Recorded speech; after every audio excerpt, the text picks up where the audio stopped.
Now at 5 and streaming on CrossroadsToday.com. Today is Election Day in the Crossroads. This afternoon, we go over the top races. And voters across the nation are casting their ballots in today with the presidential nomination for both Democrat and Republican on the line. Later this week, investigators in Uvalde will present their findings on the Robb Elementary School shooting massacre. And we had a fairly warm day. You're not going to believe how hot it got today, 89 degrees. Of course, that's after the morning fog. We're going to repeat that pattern again tomorrow, but there is some cooling for the weekend, and we'll be talking about that as well coming up in just a few minutes. Police investigating how a vehicle ended up on the side of a home in Rolette on Monday. You're watching 25 News Now at 5. Good afternoon and thanks for being with us. I'm Karina Garcia. It's primary election day in Texas. Voters head to the polls to choose their Republican and Democratic nominees to face off come November. 4 people are running for the state representative District 30 seat here in our area. This comes after former state representative Jeannie Morrison announced she is not seeking re-election. On the ballot, we have former VISD board member Brett Baldwin, former mayor of Victoria Jeff Bouknight, Vanessa Hicks Callaway, and former Jackson County Sheriff AJ Louderback. And covering this race for District 30 is 25 News Now weekend anchor Adam Seibel. He's live at the Dr. Patty Dotson Public Health Center, one of 26 polling sites open until 7 p.m. tonight.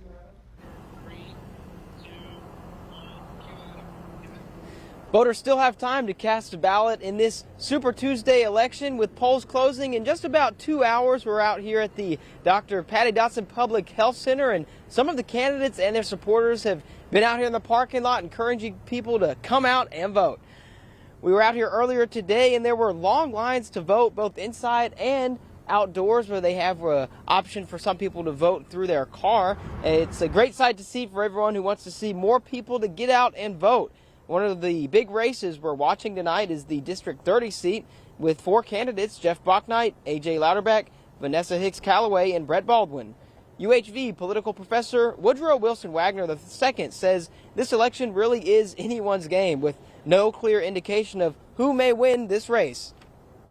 And at this point, it's hard to say. It's hard to say, like, oh, this person's going to win, because I think a lot of them have a chance, more so than maybe they ever had before. So I think it's actually going to be an exciting election day when we don't know what's going to be happening necessarily.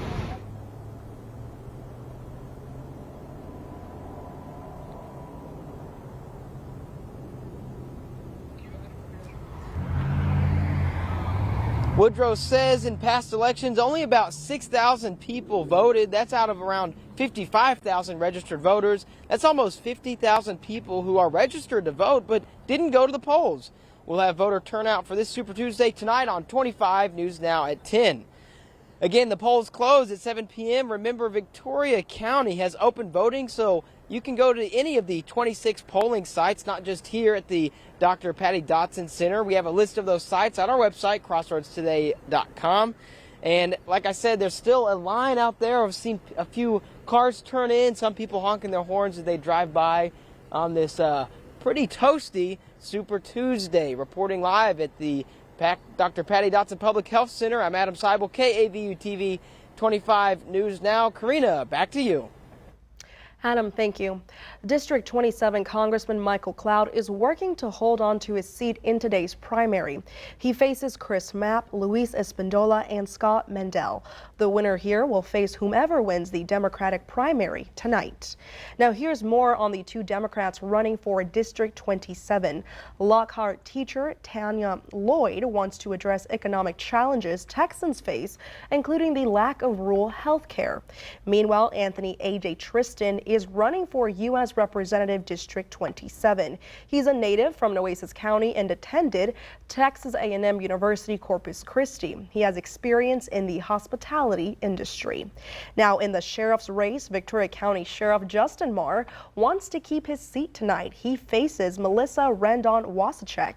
The winner tonight wins the race altogether. And tonight, voters will elect a new county commissioner in Victoria County for Precinct 3. Gary Burns is not seeking re-election after 20 years in office.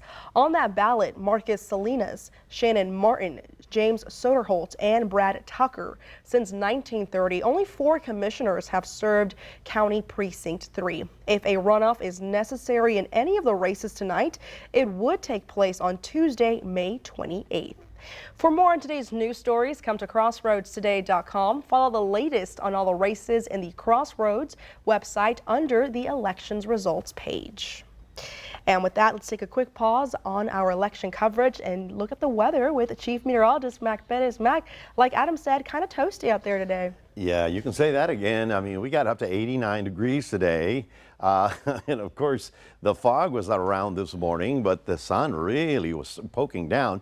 Now, we're going to stay in this kind of weather pattern until about Friday. Friday, there is a change. We may actually be cooler by the time we get to the weekend. We'll have all that coming up in just a few minutes. Karina? Mac, thank you. Today, voters in 15 states and the American Soma head to the polls to choose their presidential nominee. This is a crucial day in the race for the White House as both President Joe Biden and former President Donald Trump look to extend their delegate leads. Today, hundreds of delegates up for grabs in Super Tuesday. We're both supporting President Biden. I'm going to vote for President Trump. Voters from coast to coast choosing their candidate for president. I wish there were more people, honestly, on both sides to give us a better choice. Today could be Nikki Haley's last stand. She's won only one primary race so far. As much as everybody wants to go and push me out, I'm not ready to get out yet. Former President Trump could win most, if not all, the Republican races today. Trump is coming off a Supreme Court win yesterday, the high court ruling he can stay on the ballot after being kicked off in Colorado. I have great respect for the Supreme Court. Trump's former press secretary, now governor of Arkansas, Sarah Huckabee Sanders, voting for her former boss today. This is a head-to-head matchup at this point between Joe Biden and Donald Trump, and he's the clear favorite. On the Democratic side, President Biden has won nearly all the delegates so far. Overall, I think he done a great job. Last week in Michigan, more than 100,000 people voted uncommitted in the Democratic primary, a protest vote for Biden's handling of Israel's war with Hamas. Today, the president faces similar protest votes. We'll use this as a protest vote and hope to save lives in Gaza. Since that protest vote last week, Biden has been more forceful in calling for a ceasefire in Gaza. There's got to be a ceasefire. Trying hard for that ceasefire. Nikki Haley had said she would stay in the race until Super Tuesday. Today, it appears she will wait for the results before any announcements. Perry Russum, ABC News, Washington. A county clerk in the Houston area says voting is going smoothly so far. In recent years, elections in Harris County have drawn attention because of issues ranging from paper ballot shortages to malfunctioning machines and even long lines. One official expressed voting issues just today. It appears that my partner was voted early and counted toward my vote. That's what the clerk's office is saying. What I'm concerned about is that I've waited over an hour now to vote. Most people would not wait. I don't know how many other people this has happened to. The county clerk says problems rose in just a few places today, but those problems were quickly taken care of. She now says she's taking her first deep breath for the day, knowing that voters are voting and the polls are working. Uvalde will present results of its independent investigation into the Robb Elementary School shooting Thursday. KSAT reports the investigation, which was requested in July of 2022, was supposed to take 60 to 90 days to complete. The investigation was upheld by lawsuits. Then Mayor Don McLaughlin sued District Attorney Christina Mitchell because she was withholding information from the city's independent investigator. McLaughlin claimed there was a cover-up in that district attorney's office. A family in Rowlett says they are thankful to be alive after an SUV smashed into the side of their home. The wreck happened yesterday when the SUV crossed traffic and plowed through a fence and into the house. Police there say the driver lost consciousness behind the wheel with 2 minors inside the vehicle. The cause of the wreck is still under investigation. Now remember to subscribe to our YouTube channel, Crossroads Today. Hit the like button and click that notification bell. Israel stands accused of purposely starving Palestinians in the Gaza Strip. Straight ahead on 25 News Now at 5, the nation's response to these accusations. Also ahead, the free at-home COVID-19 test program is coming to an end at the end of this week.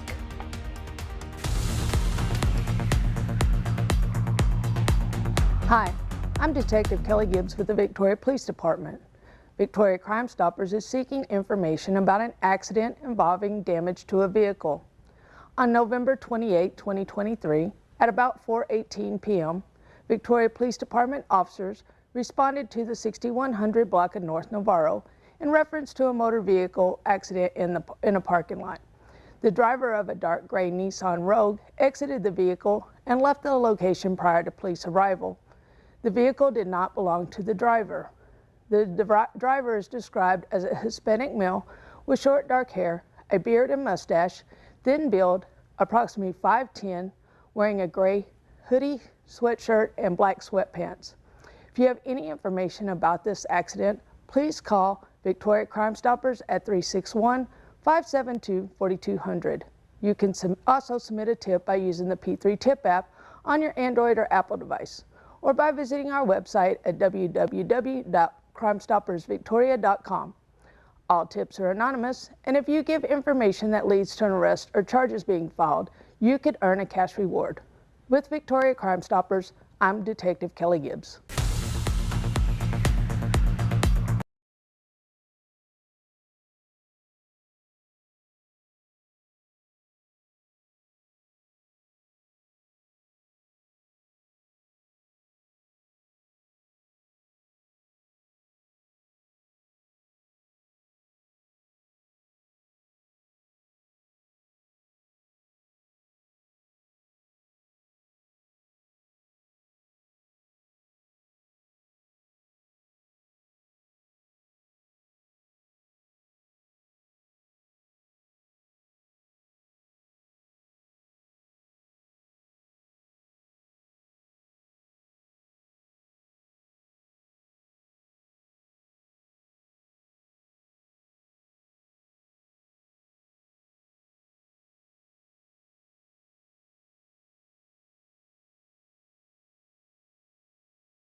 A 19-year-old died in a fire Monday night at an industrial facility housing more than 100,000 vape pens in Michigan.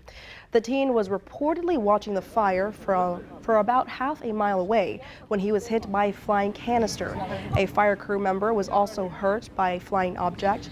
Authorities say the fire started independently but likely caused by butane stored in the facility that caused that to explode. Today, crews are still working on that fire, trying to get it under control. United Nations experts are accusing Israel of intentionally starving Palestinians in Gaza.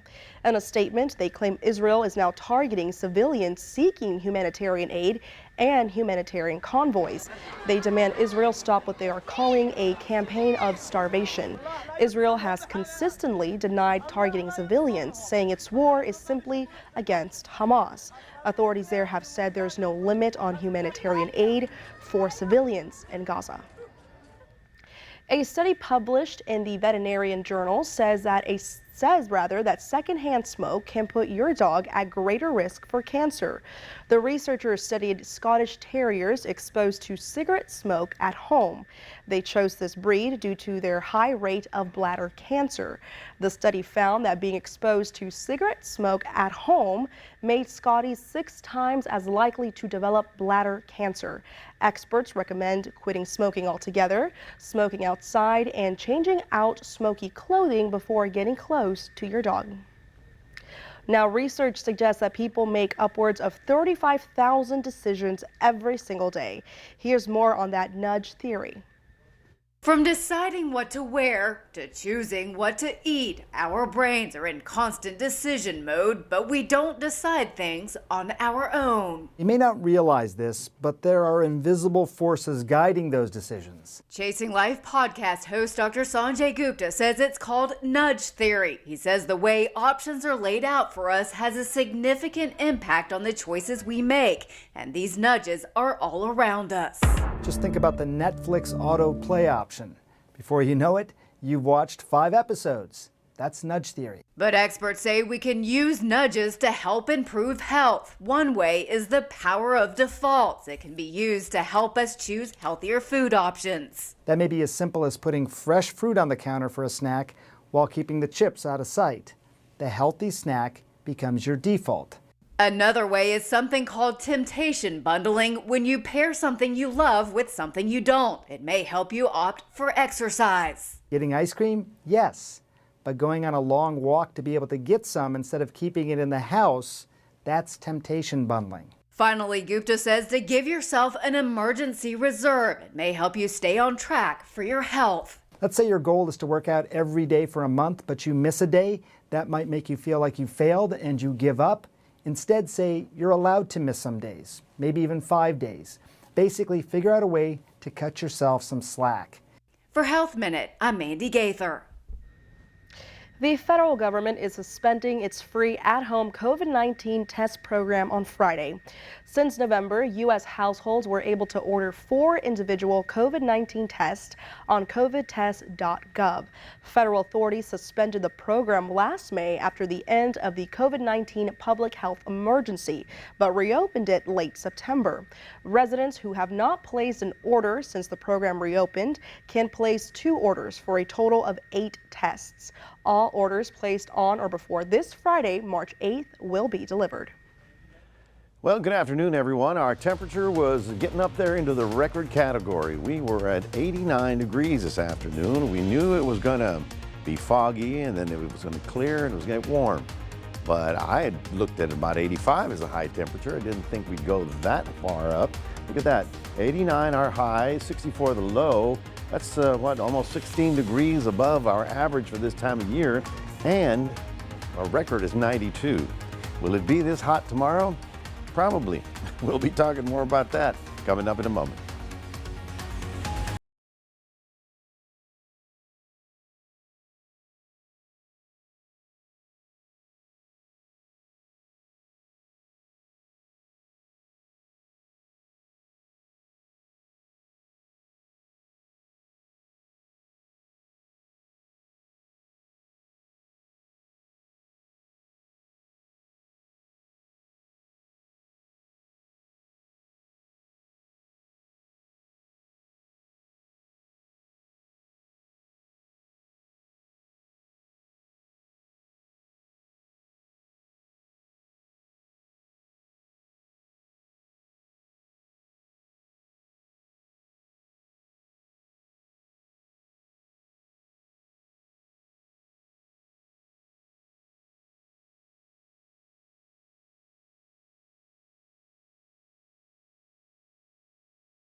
Last week when we had one day of winter, boy, that's a distant memory, isn't it? Today we had the morning fog and then the sun burned off and yikes, it really got very hot. In fact, this is very counterintuitive, but sometimes it gets so hot it causes the air column to rise very fast, and then we get these isolated rogue thunderstorms that we're getting some up here way up in the Dallas area. For us, these are the highs today. Get a load of that. We're looking at, 89 for us and 89 in San Antonio, 90 in Austin, 84 in San Angelo, but at least up in the Panhandle where they're still battling those fires, it was only 61 today, so that didn't bother them too much. Tomorrow morning, same song, second verse or third verse, fourth verse, because the fog is going to roll in again. High pressure on top of us is keeping everything sort of stacked down to the bottom, so all this moisture is just going to roll back in, and we're going to have that limited visibility early in the morning, but by 9 o'clock it all burns off and you'll get another afternoon getting almost to 80 degrees tomorrow is the forecast. We also have by Thursday, now today's Tuesday, tomorrow's Wednesday, Thursday, as the frontal system comes in from the west coast, looks like there's going to be some volatility right about here. Big thunderstorms possible up here. Now we're a little bit farther south. We may get some as the front comes through, some showers, but just getting you to get ready for the spring storm season. That's a kind of an annual thing around here, and it looks like the Dallas area is going to get ready for that. Now here we see future tracker. You can see how the winds are generally out of the north up there, but for the south down here. But we still have that stream of cloud cover and basically tropical moisture rolling on top of us until the atmosphere destabilizes it. We're going to see just this kind of little soupy stuff. But here's the instability. You can see the difference in it. We're looking at temperatures again tomorrow to get well into the low 80s. So it's another warm one, and a few, 90 degrees out to the west. This is, shall we say, par for the course? No, it's not par for the course, because the course would be about 70 degrees this time of year. So it's way off of, it's the way I play golf. Anyway, little front up to the North Texas. That's what's triggering those thunder showers up there. That one's not going to be a factor as far as we're concerned. But as we go to Wednesday, you can see right about there, the front starts moving into the plains, and that's when the big stuff starts to fire up. So it looks like most of the activity, the severe stuff, should stay North Texas, but we're going to be watching it, because when this front actually makes it through our area, we do have a shot at some shower activity. That would be on Friday. So we'll look at your day planner for tomorrow. Fog and low clouds in the morning, 66 in Port Lavaca, getting up to 75, 76, depending where you're standing. In Cuero, we start off with the overcast as well, but we get afternoon sun. That gets you up into the 80s. Hopefully we won't see another 89. Today was kind of crazy.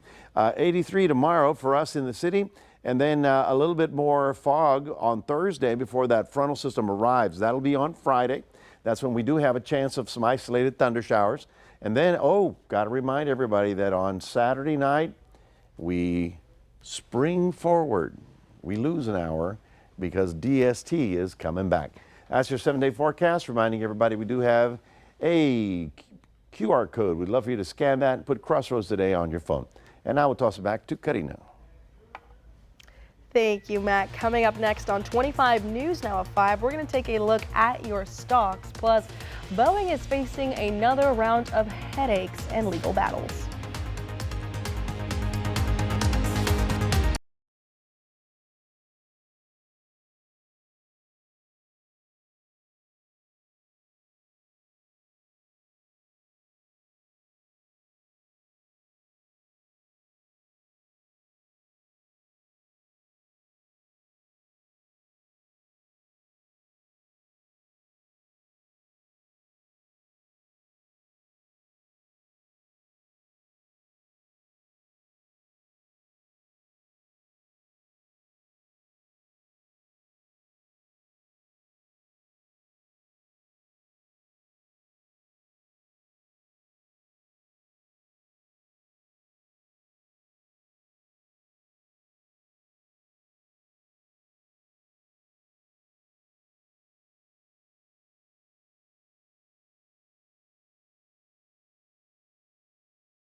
Taking a look at your stocks, the Dow down 405 points, the S&P 500 down 52 points, and the Nasdaq down 268 points. Oil down 59 cents, closing at $78.15 a barrel. 3 passengers sued Alaska Airlines and Boeing for $1 billion. They were on the 737 MAX 9 in January when a door plug flew off mid-flight. Also, an FAA audit report out yesterday stems from that January accident, citing multiple non-compliance issues. Boeing has fewer than 90 days to provide a quality improvement plan based on this audit and an earlier expert panel review. Boeing CEO says the 2 reports provide a, quote, clear picture of what needs to be done, and he says the company will show profound change. Meta platforms, including Facebook and Instagram, went down for thousands of users this morning, but by this afternoon, the sites were up and running. Meta attributed the outage to a technical issue. At least 500,000 Facebook users reported issues logging in or accessing the site. Some users found they were logged out of their Facebook accounts even, while others received notifications on Instagram that something went wrong and their feeds could not load. Threads and Facebook Messenger also went down. Stay with us. We're going to take one last look at your forecast. Plus, a man in Kentucky is now debt-free after a life-changing lottery win. Plus, here's a look at world news tonight, right after 25 News Now at 5. Tonight, Super Tuesday. 15 states and 1 territory choose their nominee for president. Is this the last battle before the general election? More Americans turn to World News Tonight with David Muir, the most watched newscast on television.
Predict the awards for the Oscars today. To vote, come to crossroadstoday.com/vote to predict to enter the giveaway. The top 3 winners will receive a $50 gift card to Dick's Food Store.